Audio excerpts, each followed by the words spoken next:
오늘 말씀의 제목을 같이 따라해 볼까요? 하늘의 보물을 쌓는 삶. 우리 옆에 분들에게 이렇게 인사하면서 말씀의 자리로 나갑시다. 하늘의 보물을 쌓아갑시다. 사랑하는 성도 여러분, 오늘 본문은 예수님께서 산상수훈 또 산상보훈 산 위에서 하나님의 백성들에게 가르치신 중요한 말씀 중에 하나이지요. 재물에 대한 우리의 태도를 점검하게 하는 귀한 말씀입니다. 예수님께서 말씀하신 많은 말들이 있는데 가장 많이 강조한 예수님의 말씀들 가운데 주제는 하나님의 나라이죠. 하나님의 나라, 곧 천국에 대한 주제가 예수님의 가르침 중에 가장 많은 주제입니다. 그 다음으로 많은 게 뭘까요? 어떤 주제일까요? 바로 오늘 본문의 재물에 대한 우리의 태도, 그것을 주님은 가르쳐 주셨습니다. 재물이 우리의 삶에, 우리 신앙에 얼마나 지대한 영향을 미치는가, 그것을 예수님의 가르침을 통해 우리는 깨달을 수가 있는 것이죠. 예수님께서는 오늘 본문에서 너희를 위하여 보물을 땅에 쌓아두지 말라 그렇게 말씀하셨죠.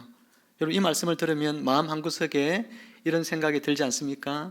주님, 그러면 제 은행 계좌는 어떡하나요? 제 월급을 그러면 쌓아두지 않고 안 쌓아두면 어떻게 되나요? 이런 고민들이 들 거예요. 내 통장에 많은 돈들이 생각이 나죠. 사실 우리는 보물을 쌓는데 아주 익숙한 그런 삶을 살아가고 있습니다. 예를 들어서 예전에도 보면 마트 같은데 세일을 하면 가서 왕창 물건을 사는 그런 가정들이 많잖아요. 필요 없는데 내가 필요한 개수는 또 한 개인데 또 묶음으로 파니까 묶음으로 여러 가지를 사면 쌀 것 같아서 묶음으로 막 사죠. 그러면 다 쓰지 못하고 집에 창고에 보면 먼지가 쌓여져 있고 그렇게 나중에 버려지는 물건들이 적지 않습니다. 저도 예전에 가방 하나를 싼 게 있어서 거기에 혹해가지고 샀어요. 꼭 필요한 것 아닌데 왠지 싸가지고 그걸 보니까 필요한 것 같은 마음이 자꾸 드는 거예요. 저 꼭 필요해. 그래서 샀는데 나중에는 먼지만 소복이 쌓여서 결국은 쓰지 못한 그런 가방들도 있습니다. 차라리 그 돈 가지고 삼겹살이나 사가지고 가족들하고 맛있는 한 끼를 먹었으면 훨씬 좋았을 텐데 그런 후회감이 밀려옵니다. 예수님은 오늘 우리가 단순히 쌓아둔 물건이나 또 돈에 대해서 말씀하고 있는 것이 아닙니다. 오늘 말씀의 핵심은 뭘까요? 우리의 삶의 가치, 그게 뭐냐? 여러분 삶의 가치가 뭐죠? 또 여러분의 삶의 방향이 무엇을 향하여 가고 있느냐, 그것에 대한 이야기죠. 어디에다가 내 시간을 쏟고 있고 어디에다가 내 마음을 들이고 있고 어디에다가 지금 나는 내 재물을 사용하고 있느냐라고 하는 것이죠. 아주 중요한 삶의 가치관의 문제를 주님은 다루고 있습니다. 오늘은 예수님의 말씀을 통해서 땅의 보물을 쌓는 삶과 또 하늘의 보물을 쌓는 삶의 차이를 우리가 함께 말씀을 통해 살펴봅니다. 우리 모두 하늘의 보물을 쌓는 삶이 무엇인지를 알고 그 삶으로 우리의 삶을 결단해 나가는 복된 이 시간 되기를 주님의 이름으로 축복합니다. 여러분, 사람들이 왜 돈을 모으려고 하는 것 같아요? 학자들이 사람들이 왜 돈을 모으려고 하느냐라고 할 때에 여러 가지 공통된 이유들이 있는데 그 중에 제가 대표적으로 4가지만 이야기를 해드리면, 첫 번째는 안전감 때문입니다. 돈이 자신을 지켜준다고 믿기 때문이죠. 그런데 돈이 나를 배신하는 경우도 많이 있어요. 돈이 나를 배신하면 우리는 멸망으로 가게 됩니다. 돈은 결코 우리를 지켜주지 못합니다. 그런데도 사람들은 돈이 나를 지켜줄 것이라는 그런 믿음이 있는 것이죠. 그 생각 때문에 악착같이 사람들은 돈을 모으려고 합니다. 두 번째 이유는 뭘까요? 두 번째 이유는 인정을 받고 싶은 마음 때문입니다. 벤츠를 사람들이 사는 이유에 대해서 예전에 조사를 한 적이 있는데, 벤츠를 사람들이 사는 이유는 뭐 때문일까요? 그 벤츠를 탄다고 하는 것은 그 성공의 상징이기 때문에 그렇죠. 벤츠를 타는 사람, 저 사람 성공했구나. 벤츠를 타고 어디 백화점이나 이런 데 가면 알아줍니다. 물론 지금은 이제 벤츠가 너무 흔해져서 일반 사람들도 많이 타다 보니까 예전에 벤츠를 타시는 분들이 지금 이제는 벤츠를 오히려 타기를 주저하고 있다, 이런 이야기들도 본 적이 있습니다. 어쨌든 간에 벤츠는 성공의 상징으로 여겨져 왔죠. 여러분, 세 번째 사람들이 돈을 모으는 이유는 뭘까요? 힘을 과시하고 싶기 때문에 그렇습니다. 자신이 가진 돈으로 사람들을 조정할 수 있죠. 자기 자신뿐만 아니라 다른 사람들을 조정할 수가 있습니다. 돈으로 권력을 사죠. 권력의 힘은 굉장히 막강하지 않습니까? 그래서 돈으로 권력을 살 수도 있습니다. 그래서 사람들은 돈을 가지려고 하죠. 네 번째 이유는 뭘까요? 네 번째 이유는 즐거움 때문입니다. 돈이 많으면 환상적인 여행을 떠날 수도 있습니다. 사치스러운 집을 살 수도 있습니다.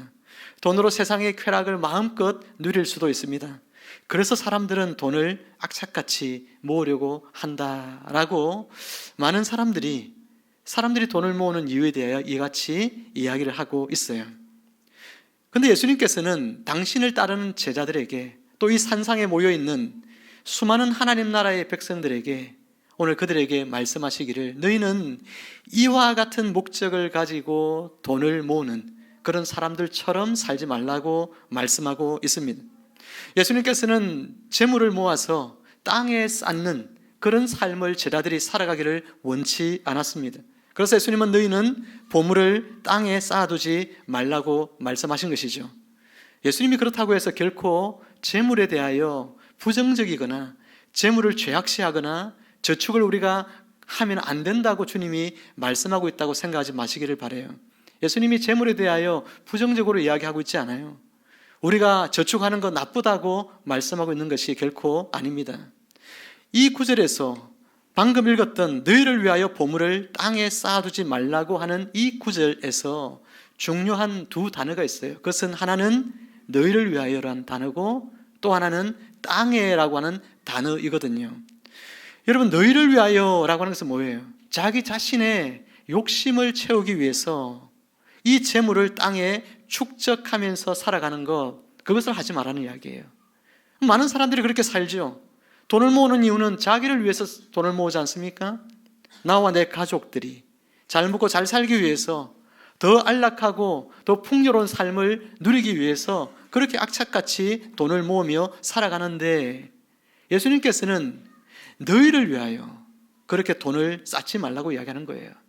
나를 위해, 내 가족을 위해 일상적인 삶을 영위할 정도의 수준을 뛰어넘어서 사치하고 그것으로 허영을 부리고 그것으로 세상의 쾌락을 추구하고 그 부를 자랑하고 과시하고 그런 삶을 살아가는 일에 너희는 돈을 모으고 그 돈을 사용하지 말라고 이야기하고 있는 것입니다.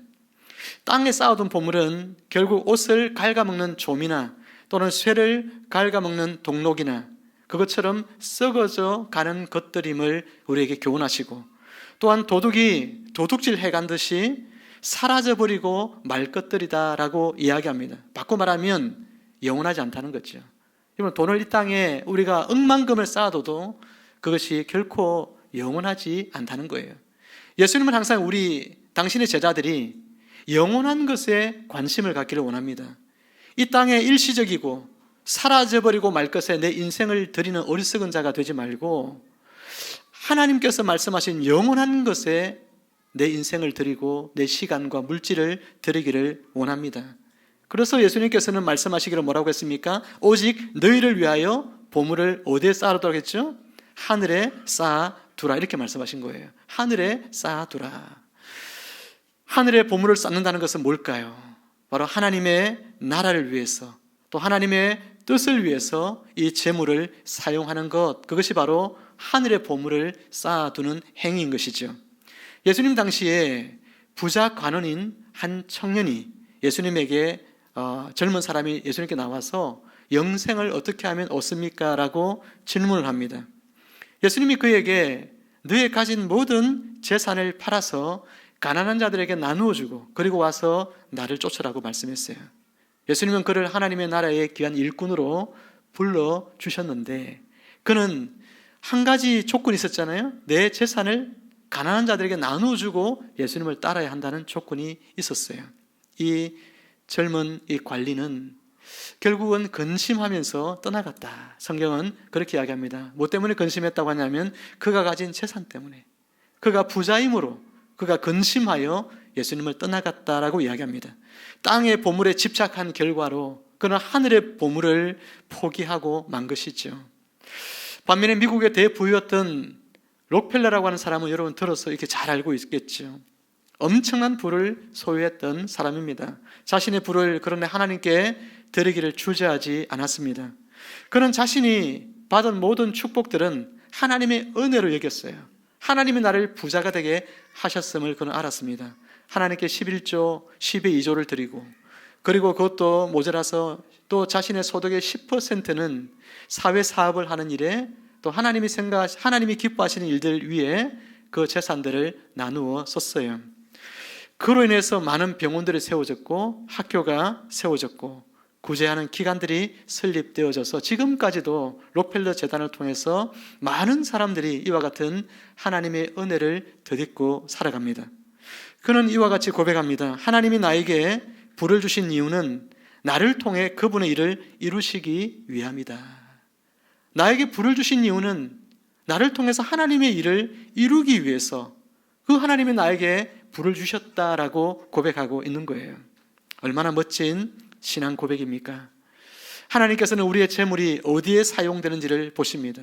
우리가 가진 것을 하나님 나라와 또 이웃을 위해서 사용할 때 그것은 영원히 사라지지 않는 하늘의 보물이 되어짐을 믿으시는 여러분 되기를 주님의 이름으로 축복합니다. 이번에도 태풍 피해를 입었던 치앙라이의 남성균 선교사님께 성도님들의 물질로 각 전도회에서 동참해 주셔서 참으로 감사를 드립니다. 그리고 몇몇 분들의 헌신이 더해져서 특별 선교비 명목으로 더 많이 또 도울 수 있어서 참으로 기뻤습니다. 베트남의 오범석 선교사님께서도 주중에 전화가 왔어요. 지난번 제가 목회 세미나에 참석을 했을 때 한 40여 분의 목회자들이 참여를 했는데 그 가운데 거의 대부분은 현재 교회에서 사례를 받지 못하는 목회자들이셨어요. 성도들이 너무 가난해서 헌금을 드리는데 우리로 치면 헌금을 한번 하는 헌금의 금액이 100원, 200원 밖에 안 되는 거죠. 삶이 너무나 힘드시니까. 그래서 그 돈을 가지고서 교회 전기세도 내기가 빠듯한 거예요. 목사님들에게 사례를 줄 수가 없어요. 그 중에 한 목사님이 기억에 딱 남았습니다. 근데 그 목사님 교회에 십자가를 세우고 또 강대상을 또 이렇게 있어야 설교를 할 텐데 설교단을 또 두고 또 교회가 너무 이렇게 낡아서 페인트 칠을 새로 하고 이렇게 하는데 돈이 없다고 선교사님이 어렵게 저에게 전화가 왔습니다. 목사님 좀 도와주실 수 있겠습니까? 그래서 제가 선교부장님에게 제가 전화를 드렸어요. 이런 사정인데 좀 도와드리면 좋겠습니다. 선교위원장님도 같이 흔쾌히 또 동의를 하셔서 선교비를 우리 오범수 선교사님에게 보내어 드렸습니다. 여러분, 이와 같은 일들이 하늘의 보물을 쌓는 일이지요. 저는 이 같은 하늘의 보물을 쌓는 일들이 우리 교회 안에 앞으로 더 많아지면 좋겠습니다. 선교지에 하나님의 보물을 쌓고 가난한 이웃들을 위해서 보물을 쌓고 교회 안에 어려운 이들을 위해서 보물을 쌓는 선한 일들이 우리의 삶을 통해서 더 많아지기를 바랍니다. 사랑하는 성도 여러분, 오늘 저와 여러분들이 또 우리 가정들과 또 우리 광주 샘물교회가 하나님께서 우리에게 주신 축복들이 있는데 그 물질의 축복들을 우리가 풍성하게 받아서 누릴 때에 이 물질이 내 것이라고 생각하지 아니하고 이 물질은 하나님이 나에게 맡겨주신 것이라고 생각하고 나는 선한 청지기가 되어 이 물질을 어떻게 쓸 것인지를 기도하고 하나님이 기뻐하시는 그곳에 이 물질이 조금 더 쓰여지기를 바라는 그런 귀한 마음을 가지시고 늘 물질에 대하여 청지기적인 생각으로 물질을 아름답게 관리하여 하나님께 칭찬받을 뿐만 아니라 하늘의 보물을 쌓는, 그래서 하늘의 유산을 받는 여러분들 다 되시기를 주님의 이름으로 축원합니다. 이제 예수님께서 끝으로 이런 말씀을 우리에게 주셨어요. 한 사람이 두 주인을 섬기지 못할 것이니 너희가 하나님과 재물을 겸하여 섬기지 못하느니라. 여러분, 한 사람이 두 주인을 섬기지 못할 것이니 하나님과 재물을 겸하여 섬길 수가 없다라고 이야기합니다. 단순히 재물이 나쁘다는 뜻이 아니에요. 재물이 하나님의 자리를 대신하여 우리의 마음을 빼앗아갈 수 있음을 경고하고 있는 것입니다. 여러분, 성경 속에 하나님과 대적할 만한 존재에 대해서 언급을 할 때 어떤 것도 여러분 하나님과 대적할 게 있겠어요, 없겠어요? 아무것도 없어요. 귀신도 사단도 여러분 하나님과 대적할 수 없습니다. 예수님께서 귀신을 들린 자를 치유하실 때에 그 속에 있는 귀신을 명하여 꾸짖을 때에 다 떠나가잖아요. 귀신의 우두머리인 사단도 예수님을 결코 대적하여 이길 수 없습니다. 그런데 예수님 말씀 속에서 하나님과 겨루어서 하나님의 자리를 차지할 만한 아주 강력한 대적이 있는데 그 대적은 유일하게 바로 재물이에요. 이 돈이라는 것입니다. 이 돈이 주인의 자리에 앉게 되면, 이 돈이 하나님의 자리에 앉게 되면 사람들은 이제 그 주인된 돈에 이끌려서 그 인생이 결국은 파멸의 길로 가게 되는 거예요. 하나님을 주인으로 모시면 하나님의 나라에 우리가 들어가게 되겠지만, 돈을 나의 주인으로 섬기게 되면 그 돈을 예배하고 경배하다가 우리는 멸망의 길로 갈 수밖에 없다는 것을 알아야 하는 것이죠. 예수님은 그래서 이렇게 경고하고 있는 것입니다. 한 사람이 두 주인을 섬기지 못한다. 너희가 하나님과 재물을 겸하여 섬길 수 없다, 이렇게 말한 거예요. 이 섬기다는 단어는 예배하다는 단어인 것입니다. 초대교회에서 바나바는 자신의 땅을 팔아서 그 돈을 사도들에게 내어놓고 교회를 섬겼습니다. 그는 자신의 재산을 하나님의 나라를 위해서 사용되어지는 그 기쁨을 누립니다. 그의 헌신으로 교회는 든든히 세워져 가는 그런 놀라운 은혜가 있었죠. 바나바는 자신의 가문, 자신의 집안에 내려오는 이 유업인, 이 땅을 팔아서 하나님의 나라를 위해서 내어놓았어요. 그것으로 초대교회가 얼마나 든든하게 세워져 갔는지 그것을 성경은 기록하고 있습니다. 반면에 하나님의 일꾼으로 부름받았던 데마라는 인물이 있어요. 사도 바울과 함께 동력했던, 많은 교회를 세웠습니다. 많은 사람들에게 복음을 전했습니다. 그런데 그 데마가 바울과 함께 하나님의 나라를 전하며 살았는데, 살다가 보니까 그에게 돌아온 것은 바울과 함께 겪는 수많은 고난들이었어요. 아니, 예수님 믿고 내가 이렇게 하나님의 종이 되어서 사역을 하고 다니는데 찾아오는 것은 여러 가지 고난들입니다. 고통스러운 삶뿐이었어요. 그래서 그는 생각합니다. 내가 이렇게 살다가는 결국은 내 인생은 끝나버리고 말겠다. 그래서 데마는 세상을 사랑하여 떠났다, 성경 기록하고 있어요. 이 세상을 사랑하다는 말은 어떤 뜻이냐면 그냥 내가 사랑했다는 말이 아니라 내 생명을 내어주어도 아깝지 않은 사랑을 했다는 이야기예요. 이제는 이 세상을 향하여서 돈을 벌기 위해 내 생명을 내가 다 내어주고, 돈 벌다가 내가 죽어도 이 재물을 위하여 내 생명을 내어줘도 아깝지 않다, 그렇게 생각을 한 것입니다. 얼마나 어리석습니까? 하나님과 재물 사이에 갈등하다가 이 데마는 결국은 재물을 택하여 세상으로 가게 된 인물로 성경은 그리고 있습니다. 우리는 이 두 인물을 통해서 중요한 사실을 배웁니다. 바나바와 이 데마를 통해서 어떤 사실을 배웁니까? 재물이 우리의 마음을 하나님께로부터 멀어지게 할 수 있다는 것입니다. 우리는 항상 하나님을 주인으로 모시고 살아야 하는 이유가 여기에 있습니다. 하나님을 주인으로 모시지 않고 재물을 내 마음속에 섬기려고, 재물이 내 마음속에 들어와 내 마음을 차지하게 되는 순간, 재물이 내 인생의 주인이 되어지는 순간 우리는 하나님을 떠나서 돈에 이끌림을 받는 삶을 살아갈 수밖에 없게 되는 것이죠. 현대도 많은 그리스도인 사업가들이 자신이 번 돈을 통해서 하나님의 사역을 지원하고 그리고 하늘의 보물을 쌓는 삶을 살아가는 분들이 참 많이 있습니다. 기독인 실업회에 속해 있는 많은 성도님들을 제가 예전에 만나보면서 그분들이 정말 자신이 그 사업을 통해서 벌어들인 물질을 통해서 하나님의 나라를 위해서 얼마나 아름답게 쓰려고 하는지 그것을 저는 늘 보았어요. 예전에도 제가 아는 한 집사님께서도 선교제에 같이 갔는데 그분은 어렵게 이 완도 출신인데 완도에서 어렵게 자라나셔서 정말 돈 하나 없이 타지방으로 가서 거기에서 완도 상의를 열어가지고 미역을 팔고 다시마를 팔고 멸치를 팔고 이런 것들을 하면서 건어물상을 조그맣게 시작을 했어요.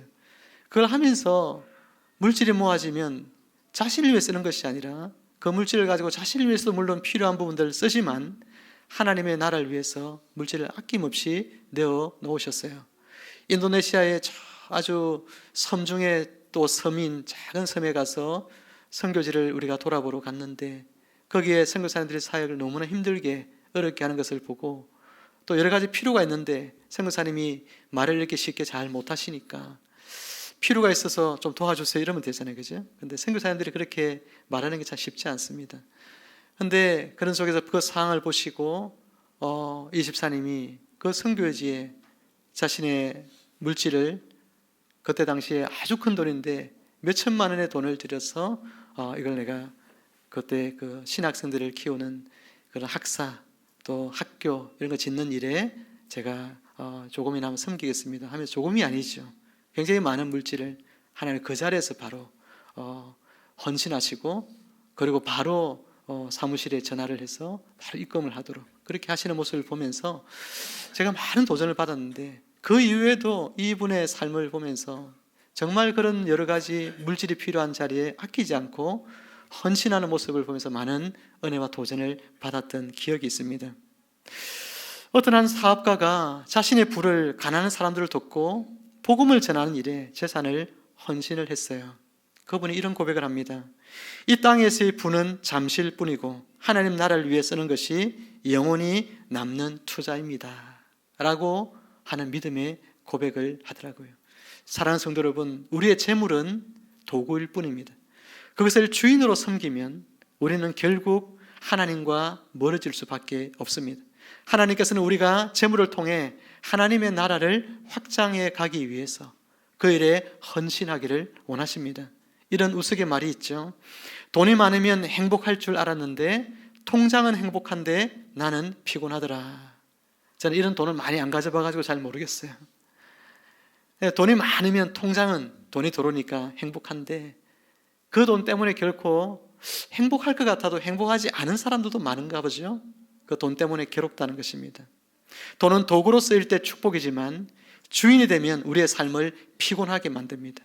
우리의 마음의 중심이 어디에 있는지 돌아봐야 됩니다. 하나님을 주인으로 삼을 때 돈은 도구로 쓰일 수 있지만 돈이 주인이 되면 우리의 신앙과 삶은 흔들리게 되는 것입니다.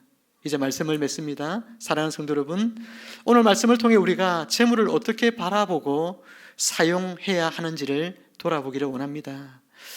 두 가지 우리가 생각할 것을 한번 띄워주세요. 첫 번째는 여러분의 재물은 어디에 사용되고 있습니까? 한번 생각해 보세요. 나의 재물은 어디에 지금 사용되고 있는가? 두 번째는요, 여러분의 마음은 하나님께 향해 있습니까? 아니면 재물에 묶여 있습니까? 내 보물이 있는 곳에 내 마음도 있다 그랬잖아요. 내 보물이 있는 곳에 내 마음이 있어요. 여러분의 마음은 어디를 향하여 있어요? 여러분의 마음은 하나님께로 향합니까? 아니면 재물에게로 향하고 있습니까? 예수님께서는 우리에게 하늘의 보물을 쌓으라고 명령하십니다. 하늘의 보물을 쌓는 삶은 우리의 재물을 하나님 나라와 이웃을 위해 사용하는 삶입니다. 우리가 재물을 통해 하나님께 영광을 돌릴 때 그 보물은 영원히 사라지지 않는 하늘의 유산이 되어집니다. 이제 우리는 이런 결단이 필요합니다. 함께 결단하는 것을 우리 믿음으로 고백해 보면 좋겠습니다. 우리 화면을 보면서 두 가지, 첫 번째 같이 한번 큰 소리로 우리 믿음의 고백을 하면 좋겠습니다. 시작. 나는 재물을 이기적인 욕망이 아닌 하나님의 뜻에 따라 사용하겠습니다. 두 번째 시작. 나는 나의 주인이 하나님이심을 고백하며 재물을 하나님 나라의 도구로 삼겠습니다. 이 두 구절을 다시 한번 여러분 자신이 읽어보세요. 정말 이런 믿음의 고백, 오늘 말씀을 우리가 들으면서 하나님이 내 인생의 정말 주인이라면 이와 같은 믿음의 고백이 당연히 나와야 하겠죠. 반대로 재물이, 돈이 나의 인생의 주인이라면 이 고백을 하는 것이 아마 쉽지 않을 수 있습니다. 그러나 우리에게 아들 예수님을 주셔서 우리에게 생명 주시고 하나님이 자녀되게 하시고 영원한 천국의 길로 인도해 주시는 그 하나님의 사랑을 생각하면서 오늘도 내가 이 재물에 대하여 이와 같은 결단이 나에게 필요하구나, 이것을 믿음으로 우리가 다시 한번 고백하는 그런 저와 여러분들이 되기면 좋겠습니다. 마지막으로 이야기 하나 하면서 마무리합니다. 어떤 부자가 죽어서 천국에 갔습니다. 천사가 그를 데리고 그의 천국집을 보여주었는데 너무나 초라한 오두막 집이었어요. 그는 깜짝 놀라며 물었습니다. 천사님, 왜 제 집이 이렇게 초라한가요? 저는 지상에서 부자였습니다. 천사가 미소 지으며 대답합니다. 여기선 지상에서 보낸 건축 재료로 집을 짓습니다. 당신이 천국에 보낸 재료가 이거밖에 없군요. 이렇게 이야기했다는 거예요. 여러분, 우리가 이 땅에서 보낸 재료가 우리의 영원한 집을 짓습니다. 여러분의 삶 속에서 재물이 하나님을 섬기는 도구가 되어 하늘의 보물을 쌓아가심으로써 영원한 아름다운 집을 준비하시기를 주님의 이름으로 축원합니다.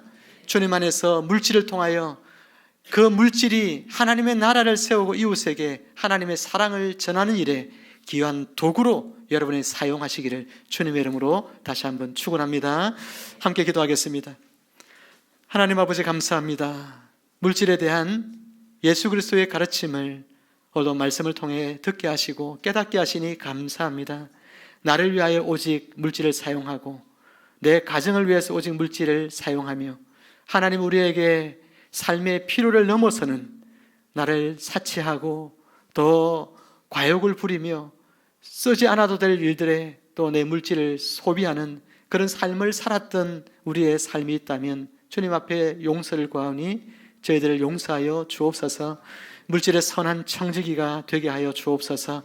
하나님 맡기신 귀한 이 물질들로 하나님의 나라를 위하여 아름답게 어떻게 하면 사용할 것인가를 기도하며 사용케 하여 주시고, 이웃을 위하여 하나님의 사랑을 베푸는 일에 어떻게 하면 이 사랑을 이 물질을 통하여 내가 나타낼까, 하나님 그런 고민들 하며 기도하며 아름답게 물질을 잘 관리하여 하늘의 보물을 쌓는, 그래서 영원한 하나님의 집을 아름답게 짓는 주님의 귀한 백성들 다 되도록 은혜를 베풀어 주옵소서. 감사드리오며 예수님의 이름으로 기도하옵나이다. 아멘.